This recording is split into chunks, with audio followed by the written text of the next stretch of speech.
اس کی بات ابھی لبوں پر تھی کہ وہ اس کے سامنے سے اپنی فائل اٹھا کر سلام کرتے ہوئے کمرے سے باہر نکل گئی۔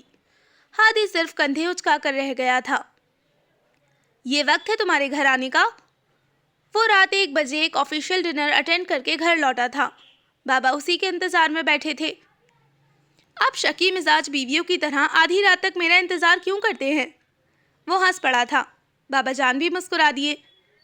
تمہیں واقعی ایک شکی مزاج بیوی کی اشد ضرورت ہے۔ بہت بگڑ گئے ہو تم۔ کھانا کھا لیا آپ نے؟ اس نے مسکراتے ہوئے دریافت کیا۔ ظاہر ہے 1 بجے تک تمہارے انتظار میں بھوکا تو بیٹھنے سے رہا، وہ خفگی سے بولے تھے۔ اچھا ناراض کیوں ہوتے ہیں؟ کہیں آوارہ گردی کر کے نہیں آ رہا؟ ڈنر کا بتایا تھا نا آپ کو؟ وہ ٹائی کی نوٹ ڈھیلی کرتے ہوئے بولا تھا۔ ذمہ داریوں کا یہ طوق آپ نے ہی میرے گلے میں ڈالا ہے بابا جان۔ آج کل کمپٹیشن کا دور ہے، اپنی بقا کے لیے وقت اور محنت کی قربانی تو دینی پڑتی ہے۔ آپ کا وقت اور تھا۔ گنے چنے 2-3 اخبار ملک کی اخباری صنعت پر راج کرتے تھے، اب تو بہت سخت مقابلہ ہے۔ بہت تھک جاتے ہو نا؟ بابا جان نے اسے محبت پاش نگاہوں سے دیکھا۔ نہیں، میں سگریٹ نہیں پیتا، وہ مصنوعی سنجیدگی سے بولا تھا۔ بابا جان کے قہقہہ لگا کر ہنس پڑے تھے۔ وہ بھی انہی کی ہنسی میں شریک ہو گیا تھا۔ اور سناؤ، کام کیسا جا رہا ہے؟ بابا آج بہت دن بعد آفس آئے تھے اور اب آرام سے صوفے پر بیٹھے چائے کی چسکیاں لے رہے تھے۔ وہ تفصیل سے انہیں مختلف دفتری امور سے آگاہ کرنے لگا۔ سنیا کے آنے سے تمہارے اوپر کام کا بوجھ کچھ تو ہلکا ہو گیا ہوگا۔ کیسا اسسٹ کر رہی ہے تمہیں وہ؟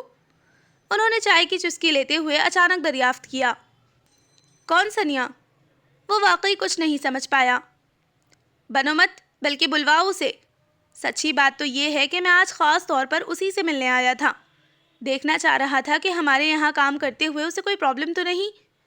تم سا اکھڑ مزاج باس کہاں بھگتا ہوگا اس بیچاری نے۔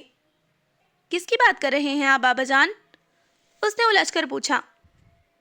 کیا مطلب؟ سنیا نے جوائن نہیں کیا؟ انہوں نے اچنبے سے پوچھا۔ کہیں آپ اس لڑکی کا ذکر تو نہیں کر رہے جو کچھ دن پہلے انٹرویو دینے آئی تھی؟ اس کے ذہن میں جھماکا سا ہوا۔ یقیناً میں اسی لڑکی کا ذکر کر رہا ہوں، انہوں نے کاٹدار لہجے میں کہا، اور ان کی اس درجہ خفگی کم از کم اس کی سمجھ سے بالاتر تھی۔ انٹرویو تو میں نے لے لیا تھا، مگر شاید سیلری پیکیج اس کو پسند نہیں آیا تھا، اسی لیے جوائن نہیں کیا۔ ان کی ناراضگی کو دیکھ کر اسے لہجے کو سرسری بناتے ہوئے جھوٹ بولنا پڑا تھا۔ خوب، تو اسے تنخواہ کم لگی تھی؟ بائی دا وے، کتنی آفر کی تھی تم نے اسے؟ بابا جان بال کی کھال اتار رہے تھے۔ کم آن بابا جان، ایک غیر لڑکی کے پیچھے آپ مجھ سے جرح کر رہے ہیں۔ میں نے تو موصوفہ سے صرف یہ پوچھا تھا کہ آپ سے ان کی جان پہچان کیسے ہے، مگر اس ذرا سی بات نے ان کی انا کو خاصی ٹھیس پہنچائی۔ اور سوری بابا جان، میں آپ کے تعلقات مزید نہیں نبھا سکتا۔ پہلے آپ نے ماہین ہمدانی کو چپکا دیا تھا، اپنی جاب سے زیادہ مجھ میں دلچسپی لینے لگی تھی محترمہ۔ کتنی مشکل سے اس سے پیچھا چھڑوایا ہے، یہ آپ بھی جانتے ہیں اور میں بھی۔ اب آپ ایک اور موصوفہ کو بھیج رہے ہیں جانے۔ سنیا کو ماہین ہمدانی سے کمپیئر کرنے کی کوشش مت کرو ہادی۔ بابا جان نے درستگی سے اس کی بات کاٹ دی تھی۔ وہ بچی بہت مختلف ہے، بہت پیاری اور بہت ہی ٹیلنٹڈ۔ تم اسے نہ رکھ کر بہت پچھتاؤ گے۔ انہوں نے جیسے اسے وارننگ دی تھی۔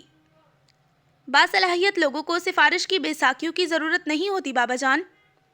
اس بار وہ بھی قدرے چڑھ کر بولا تھا۔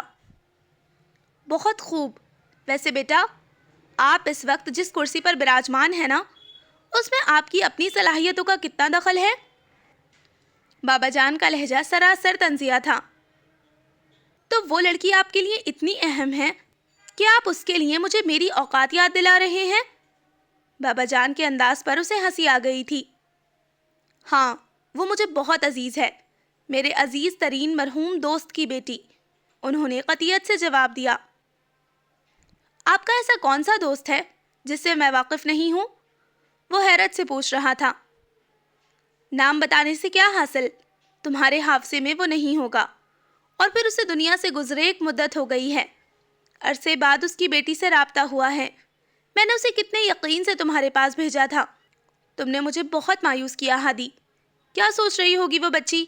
اور خوددار اتنی ہے کہ مجھ سے تمہارے رویے کی بالکل شکایت نہیں کی۔ کل شام کو بھی میری اس سے فون پر بات ہوئی۔ میں اسی گمان میں اس سے بات کیے گیا کہ وہ تمہارے پاس آ رہی ہے، اور اس نے ہرگز بھی میری غلط فہمی دور کرنے کی کوشش نہیں کی، بس ادھر ادھر کی باتیں کر کے فون رکھ دیا۔ بابا جان کو از حد قلق ہو رہا تھا۔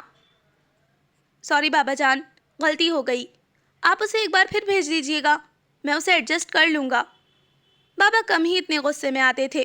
اس نے عافیت اسی میں جانی کہ غلطی تسلیم کر لے۔ کوشش تو ضرور کروں گا، لیکن مشکل ہی ہے کہ اب وہ میری بات مانے۔ بابا جان نے ٹھنڈا سانس بھرا تھا۔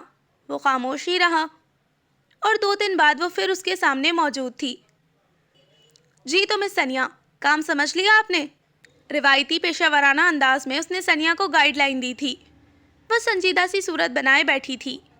ہادی کو اس کے چہرے کے تاثرات سے اندازہ نہ ہو پایا کہ کام اس کی سمجھ میں آیا بھی ہے یا سر سے گزر گیا ہے۔ اینی کوسچن مس سنیا؟ ہادی نے اس کے چہرے پر نظر جمائے استفسار کیا۔ اس دن کی ملاقات تو بہت ہی مختصر تھی۔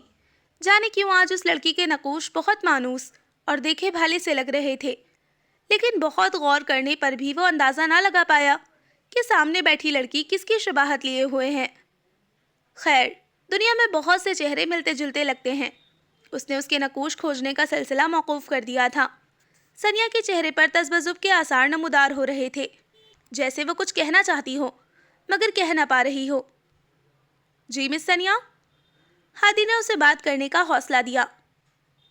بات دراصل یہ ہے سر کہ میں پہلی بار انٹرویو دینے آئی تھی، تب رضا انکل نے مجھے بتایا تھا کہ ویکینسیز نکلی ہوئی ہیں، میں بھی اپلائی کر دوں۔ آئی ایم سوری، مجھے اندازہ نہیں تھا کہ مجھے خاص طور پر بغیر کسی ضرورت کے بھیجا گیا ہے۔ ابھی مجھے رضا انکل کی وجہ سے مجبوراً آنا پڑا۔ ان کے حد درجہ اصرار کے سامنے مجھے اپنا مسلسل انکار بد تہذیبی لگا۔ میں نے کئی جگہوں پر اپلائی کر رکھا ہے۔ میں آپ کو یقین دلاتی ہوں کہ جیسے ہی اس کی بات مکمل ہونے سے پہلے ہی ہادی کے لبوں پر مسکراہٹ پھیل گئی۔ محترمہ ضرورت سے زیادہ لمبی ناک کی مالک تھیں۔ بات یہ ہے مس کہ اگر آپ کا کام ہمارے معیار کے مطابق ہوا تو آپ چاہیں گی بھی تو ہم آپ کو نہیں چھوڑیں گے۔ اس نے مسکراتے ہوئے اسے مخاطب کیا تھا۔ میں کوشش کروں گی سر، وہ بھی دھیمے سے مسکرا دی تھی۔ یار صابر، بندہ سارا دن تھک ہار کر شام کو گھر آتا ہے، کچھ ڈھنگ کا پکا لیا کرو۔ بد مزہ سا سالن کھاتے ہوئے وہ صابر سے شکوہ کیے بنا نہ رہ پایا۔ صاحب، 5 سال پہلے صابر اس گھر میں ڈرائیور کے طور پر آیا تھا۔ اب صابر کھانا بھی پکاتا ہے، ملازمہ کے سر پر کھڑے ہو کر صفائی بھی کرواتا ہے، لانڈری کے کپڑے بھی دھلواتا ہے، اور آپ دونوں گھر میں نہ ہو تو گھر کی چوکیداری بھی کرتا ہے۔ یعنی صابر ڈرائیور کے علاوہ ہر کام کرتا ہے، تو جس بندے کے سر پر اتنے کام ہو تو وہ کھانا ایسا ہی بنا سکتا ہے۔ پشتو لہجے میں اردو بولتا سرخ و سفید رنگت والا صابر آج کافی ناراض سا تھا۔ خیر ہے خان صاحب، اتنی برہمی؟ ہادی نے مسکراتے ہوئے پوچھا، جبکہ بابا جان خلاف توقع کھانے میں کوئی نقص نکالے بغیر بڑی رغبت سے کھانا کھا رہے تھے، جیسے اس گفتگو سے انہیں کوئی سروکار نہ ہو۔ یہ آپ اپنے بابا جان سے پوچھو۔ صابر اس گھر کے لیے 24 گھنٹے جان مارتا ہے، اس ہڈ حرام پینو سے چیخ چیخ کر سارے گھر کی صفائی کرواتا ہے، اور آپ کا بابا صاحب کالونی کے بچے کو بلا کر گھر میں کرکٹ میچ کرواتا ہے۔ سارے گھر میں بچے وہ ادھم مچاتے ہیں کہ اللہ توبہ، فریج میں گھس کر چیزیں چٹ کر جاتے ہیں، لون کا ستیاناش کر دیتے ہیں۔ اب آپ ہی بتاؤ، صابر غصہ نہ کرے تو کیا کرے؟ بالکل کرے، غصہ کرنا صابر کا حق بنتا ہے۔ ہادی نے اس کی ہاں میں ہاں ملائی تھی۔ غصہ کرنا صابر کا حق بنتا ہے، اور اپنے حقوق و فرائض کا کچھ خیال ہے میاں تمہیں؟ بابا جان تنک کر بولے تھے۔ کیوں؟ اب میں نے کیا کر دیا؟ اس نے بے چارگی سے پوچھا۔ کب سے کہہ رہا ہوں تمہیں کہ شادی کر لو، تم بڈھے ہوتے جا رہے ہو اور میں بڈھا ترین، پوتے پوتیاں کھلانے کی آرزو لیے ہوئے۔ تمہاری ماں دنیا سے رخصت ہو گئی، اب تم چاہتے ہو کہ میں بھی یہ حسرت لیے مر جاؤں۔ وہ جذباتی ہوئے تھے۔ صابر مسکراتے ہوئے واپس مڑ گیا۔ اس نے بڑے صاحب کو ان کی مرضی کی سپیچ تیار کر کے دے دی تھی۔ اللہ کا نام لیجئے بابا جان، ممی کے انتقال کے وقت میری عمر بمشکل 19-20 سال تھی، وہ کہاں سے میری شادی کی حسرت لیے رخصت ہو گئی؟ وہ حیران ہوتے ہوئے بولا تھا۔ اچھا تو اب تو تمہاری عمر 19-20 سال نہیں ہے نا؟ شادی کے لیے یہی عمر مناسب ہوتی ہے۔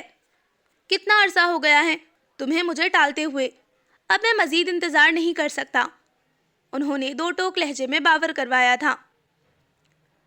شادی تو میں کر لوں بابا جان، لیکن شادی کے لیے ایک عدد لڑکی کا ہونا بھی ضروری ہے، اور مجھے فی الحال کوئی ایسی لڑکی نہیں ملی جس کو ایک نظر دیکھنے کے بعد میں اپنا دل دے بیٹھوں۔ اپنا دل اپنے پاس سنبھال کر رکھو، وہ شادی کے بعد بھی دیا جا سکتا ہے۔ اور حیرت ہے کہ اتنے میچور ہو کر بھی تم پہلی نظر کی محبت پر یقین رکھتے ہو۔ میرا مطلب یہ نہیں تھا۔ وہ جھینپ کر ہنس پڑا۔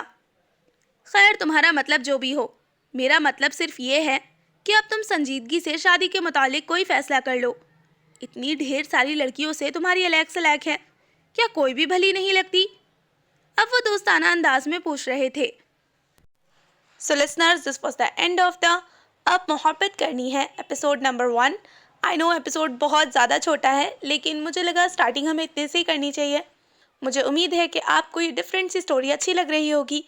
تو چلیے پھر ملتے ہیں جلد ہی ایپیسوڈ نمبر 2 کے ساتھ۔ تب تک اپنا خیال رکھیے، دعاؤں میں یاد رکھیے۔ اللہ حافظ۔